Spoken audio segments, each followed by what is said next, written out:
Assalomu alaykum hurmatli ustozlar. Metodik tavsiya live kanaliga xush kelibsiz. Xo'p, bugun sizlar bilan ommalashtirish.avloniy.uz saytiga kirishni, ya'ni ro'yxatdan o'tishni hamda uni ichiga kirib ariza yuborish, metodik tavsiya va metodik qo'llanmalarimizni qanday qilib joylashtirishni o'rganamiz. Buning uchun birinchi bo'lib mana shu ko'rganingizdek ommalashtirish.avloniy.uz saytiga kiramiz. Shu saytga kirganimizdan keyin kirish tugmasini bosamiz. Xo'p. Bu sayt kecha 20-martdan boshlab ishga tushdi. 2026-yil 20-martdan boshlab jami foydalanuvchilar 0 bo'lib ishga tushdi. Umuman hech kim ro'yxatdan o'tmagan edi. Endi o'sha sanadan boshlab endi ro'yxatdan o'tib kelyapmiz. Bu yerda bir marta ro'yxatdan o'tsak bo'ldi. Shu yerda bir narsani aytib o'tay. O'tgan yil ro'yxatdan o'tgandim-ku, login parolim bor edi-ku deganlar, ular allaqachon udalit bo'lib ketdi. Hammasini o'chirib tashlagan, yangidan sayt ochilgan, yangidan odamlar bo'ladi. Ya'ni qaytadan ro'yxatdan o'tishingiz kerak. Xo'p, menda login parol yo'q. Men endi birinchi marta kirishim hozir ko'rib chiqyapman. Xo'p, ro'yxatdan o'tishda OneID deb qo'yibdi, lekin ERP orqali kirsangiz sertifikatingiz uchun yaxshi deyapti. Xo'p, mayli. Birinchi bo'lib ro'yxatdan o'tamiz. Bosamiz ro'yxatdan o'tishni. ERPni bosdik. Bu yerga PINFL yozamiz, ya'ni 14 xonali son, Cheshire deb ham aytiladi. Pasportingizda agar oddiy pasport bo'lsa yashil 14 xonali son bo'ladi, ya'ni bilasiz uni sanaysiz. Agar ID bo'lsa o'zi yozib qo'yadi alohida. Shuni terasiz. Shuni terganingizdan keyin avtomatik tarzda bu yoqda ismingiz, familiyangiz, otangizning ismi chiqadi. Xo'p, undan keyin bu yerga telefon raqamingizni yozasiz. O'zingizning nomingizda bo'lsa, bu juda yaxshi bo'ladi. Ertaga ta'sir qilishi mumkin bu ham. Iloji boricha o'zingizning nomingizda turgan telefon raqamini yozing shu yerga. Keyin bu yerga parol qo'yamiz. Bular avtomatik bo'ladi. Bu yerga telefon raqam oddiy, endi parol. Xo'p, parolni masalan hozir nima deb qo'ysangiz bo'ladi? 1243. Hozir mana ko'rinadigan qilib qo'yaman. 1243. Masalan, o'zim son yozyapman-da, masalan 568 deb yoki 555 shu tariqa qo'ysak bo'ladi. Masalan, Fozilbek deb. Mana 5 ta 5 keyin Fozilbek. Buni xuddi shuni bu yoqqa takrorlashimiz kerak. Iloji boricha son bilan so'zlar qatnashishi kerak. Ya'ni son va harflar qatnashsin. Mana ikkala tomon ham bir xil bo'lsin. Bu yoqda ham 55 Fozilbek, bu yoqda ham 55. Telefon raqam yozdik. Telefon raqam. Telefon raqam yozdik. Ism familiya avtomatik bo'ldi. Ro'yxatdan o'tish tugmasini bosamiz. Keyin avtomatik tarzda kirib ketadi o'zi. Endi ro'yxatdan o'tishni o'rgandik. Ro'yxatdan o'tib bo'lgandan keyin ro'yxatdan o'tib bo'lgandan keyin endi bu yerga kirishni o'rganamiz. Ya'ni login parolimizni qanday va qaysi ekanligini birinchi bilib olishimiz kerak. Undan keyin undan qanday qilib xohlagan payti kirishni bilib qo'yishimiz shart. Biz ro'yxatdan o'tdik. Ro'yxatdan o'tgan payti Cheshire telefon raqam yozdik, bo'ldi. Demak, bu yerda bizning loginimiz nima bo'lar ekan? Cheshire, ya'ni boyagi 14 xonali son, o'zimizning pasportdagi Cheshire'ni teramiz bu yerga. Pastga esa parol, boyagi parol, masalan 555 Fozilbek. Shu parolni masalan men qo'ygan bo'lsam, shuni teraman va kirish tugmasini bosaman. Shu orqali kirib ketadi. Xo'p, yana bir qo'shimcha narsa aytib o'tay. Parolni unutdingizmi tugmasi bor. Ya'ni agar siz parolni unutib qo'ygan bo'lsangiz, mana shuni bosib, bu yerga PINFLni terasiz, ya'ni Cheshire'ni terasiz, 14 xonali son, osongina va keyingi qadamni bosib, shu orqali tiklasangiz bo'ladi. Bu yerda aytibdi, keyingi sahifa botga kirib, Telegram orqali yuboriladi deyapti. Agar parolni unutib qo'ygan bo'lsangiz, shu yerga Cheshire'ni tering va bosing. Sizga Telegram bot chiqarib beradi.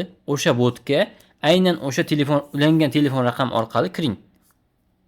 Shu Avloniyning boti, u botga faqat favqulodda vaziyatlar uchun, ana parolni tiklash uchun kirsangiz bo'ladi. O'sha yerga kod keladi. O'sha kodni nusxalab mana shu aytilgan joyiga kiritishingiz kerak. O'zi aytadi. Keyingi qadamni bossangiz. Undan keyin sizga telefoningizga kod keladi yoki boshqa qiladi, sizga yangi parol beradi yoki tiklash imkonini beradi parolni. Menimcha parolni qaytadan yozing deb 2 marta joy qoldiradi, bir xil qilib yozasiz. Shu bilan bo'ldi. Xo'p, login sahifasiga qaytdik. Login parolimizni teramiz va kiramiz. Xo'p, mana kirdik. Endi bu yerda asosiy oyna ochildi. Biz hali hech qanday ariza yuborganimiz yo'q. Asosan bu shaxsiy ma'lumotlar degan joyni bossak, u yerda bizning ma'lumotlarimiz chiqadi. Hozircha bu yerda hech nimani o'zgartirish imkoni yo'q, ya'ni ma'lumotlarimizni to'g'ridan-to'g'ri ERP bazadan olingan. Ya'ni ERP baza deganimizni hamma bilsa kerak, maktabni o'sha bazasi, ya'ni ta'limda ishlaydigan insonlarni avtomatik tarzda o'sha yerdan ma'lumotlar olinadi. Kim qayerda ishlaydi, nechinchi maktabda, qaysi fan, bu diplom yoki hammasi ko'rinadi o'sha birdan. Balki maktabda ishlamaydiganlar ko'rinmasligi mumkin. Xo'p, endi bu shaxsiy ma'lumotlarni o'zgartirish imkonsiz. Sababi pasportda qanday bo'lsa, xuddi shunday qilib olinadi. Asosiy oynadamiz. Endi ariza yuborish tugmasini bosamiz.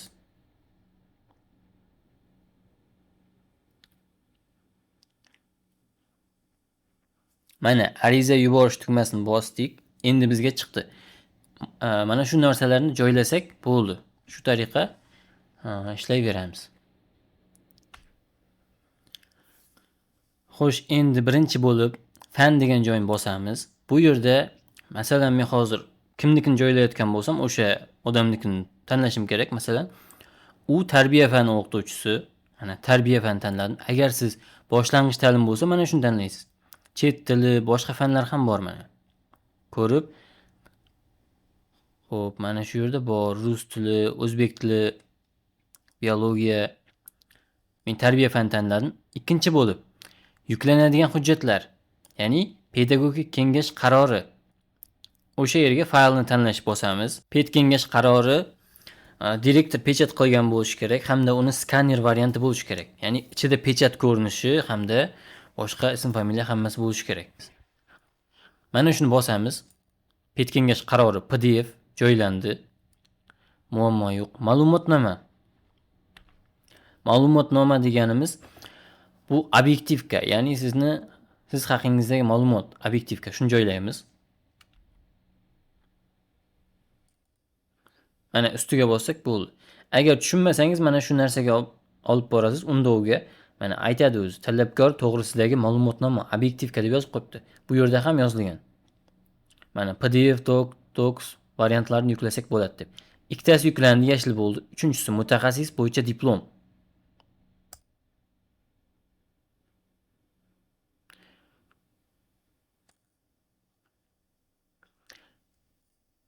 Bu yerda diplom yo'q ekan, shunchaki ko'rsatib o'taman. Shuni joylab turaman hozircha video uchun. Qayta tayyorlov agar mavjud bo'lsa deyapti. Qayta tayyorlov, ya'ni siz malaka oshirishga borib kelgan bo'lsangiz, o'shani joylashingiz mumkin. Bu ham ixtiyoriy. Xohlasangiz joylasangiz bo'ladi deyapti. Uni ham ustiga bosib joylaymiz. Plagiat xulosasi. Shuni bosamiz. Sertifikat. Ya'ni sertifikatni o'zi joylanadi bu yerga. Hisobot yoki boshqa emas. Sertifikatni shaxsan o'zi. Shu yerga e'tibor bering. Sertifikatingiz 70% dan kam bo'lmasligi kerak. Agar 70% dan kam bo'lsa, natijasi sertifikatdagi bu rad etiladi to'liq. Shuning uchun 70% dan yuqori bo'lgan sertifikatni joylang. Yana bir narsa aytib o'tay. Avloniy saytidan tekshirish majburiy emas sertifikatni, ya'ni plagiatga tekshirish majburiy emas. Antiplag.uz sayti bor yoki boshqa saytlar bor. O'shalardan qilsangiz bo'ladi. Antiplag.uz dan yuqori chiqadi, Avloniydan esa kam chiqishi mumkin. Ba'zi birlarda ko'p, kam, har xil. Sababi Antiplag juda keng o'sha Avloniy juda keng tekshiryapmiz deb o'ylaydi hamda oddiy mavzuni o'zini plagiat deb yuboryapti. Bu esa foizlarni tushirib yuboradi. Ya'ni to'g'ri emas bu. Shuning uchun tinchgina antiplag.uz saytidan tekshiring. Sertifikat foizi yuqori chiqadi agar haqiqiy original bo'lsa. Undan keyin joylayvering. Bu yerda hech qanday cheklov yoki faqat Avloniy bo'lsin degan joyi yo'q. Xo'p, taqrizni ham direktorga pechat bostirasiz. O'sha oliy toifali yoki birinchi toifali o'qituvchini topib, qo'l qo'ydirasiz. Hammasini qilib, keyin skanerlab o'shani joylaymiz.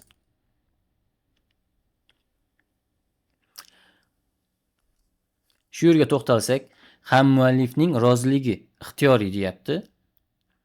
Bu yerga biz hech nima joylamaymiz, tegmaymiz. Ya'ni bizda ham muallif yo'q. Bu ham muallif degani, masalan, men va siz birga o'tirib bitta metodik ishni yozsak, siz ham, men ham birga joylasak, unda biz ham muallif bo'lamiz. Ya'ni ikkalamiz bitta ishni joylagan bo'lamiz. Bu mantiqan olib qarasa shunaqa. Lekin bu haqda qanaqa bo'lishi, bunga ruxsat bormi, yo'qmi, buni aniq bilmaymiz. Bu keyingi yildan bo'lishi mumkin, lekin aytib qo'yibdi, ham muallif, ya'ni ikkala odam bitta ishni yozgan bo'lsa yuklashi mumkin, lekin uning rozilik xati kerak deyapti. Lekin bu bizga muhim emas. Biz o'zimiz uchun bitta fayl yozganmiz va o'shani joylaymiz. Metodik ishni o'zi eng oxirida mana shu variantlarni joylasak bo'ladi. Bu yerga metodik tavsiya yoki metodik qo'llanmamizni joylaymiz.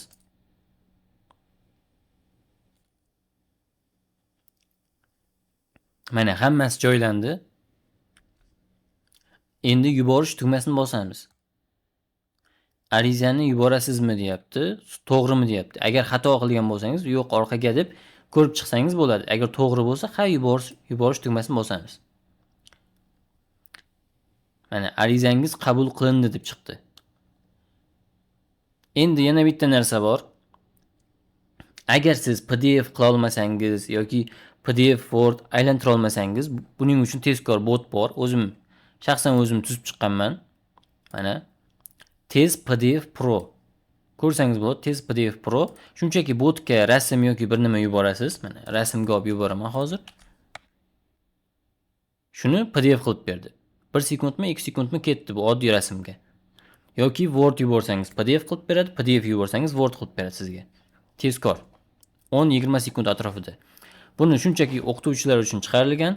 O'zim chiqardim. 10-aprel sanasigacha ishlab turadi. Bemalol ishlatsangiz bo'ladi. Tez PDF Pro deb qidirasiz, ishlatasiz. Undan keyin botni o'chirib qo'yamiz. U baribir dam olish bo'lib ketadi. Keyin sentyabrdan boshlab qaytadan ishga tushiramiz. 1-sentyabrdan boshlab to'liq ishlashni boshlaydi. O'sha payti ishlatsangiz bo'ladi. Ishxonada yoki boshqada kerak bo'lsa. Xo'p, endi joylandi mana. Sanalari ko'rinib turibdi. Agar bu yerda fayllar turgan bo'lsa, biz xato qilgan bo'lsak, tasavvur qilamiz, masalan, biz xato joyladik deb o'ylasak, tahrirlash tugmasini bosamiz.